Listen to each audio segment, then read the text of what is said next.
पाकिस्तानी लड़की शादी करने के लिए भारत कैसे पहुंची, मंगनी शादी तक के अनोखे सफर की दास्तान हम सुनाते हैं आपको इस वीडियो में।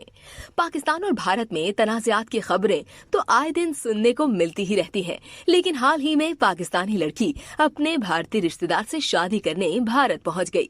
जिंदा दिलाने लाहौर की रिहायशी शुमाइला नामी लड़की की अपने कजन कमाल कल्याण से साल 2019 में मंगनी हुई थी, जिसे वो अब शादी के बंधन में बदलने जा रहे हैं।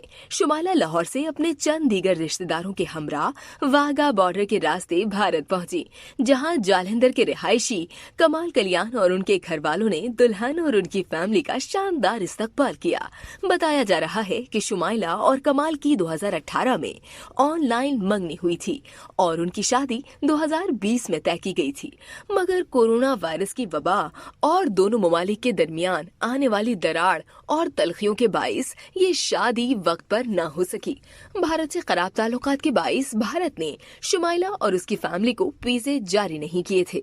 शादी के लिए भारत पहुंचने वाली शुमाइला ने कहा कि मैं यहाँ आकर बहुत खुशी महसूस कर रही हूँ।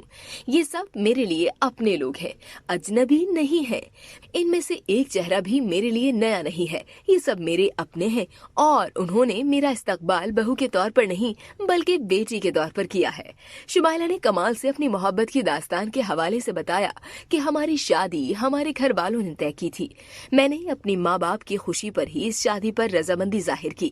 मैं और कमाल आपस में कजन्स हैं और बतौर कजन्स हमारी पहले भी बातचीत होती रहती थी। शुमाइला का कहना था कि लाहौर में मेरी तमाम सहेलियां मेरे भारत जाने और शादी पर बेहद खुश हैं। वहाँ एक जश्न का समा था। मेरी तमाम सहेलियां मुझे अलविदा कहने वाघा बॉर्डर पर भी आई थीं। मजीद जानने के लिए सब्सक्राइब कीजिए डेली जंक यूट्यूब चैनल और लाइक कीजिए फेसबुक पेज।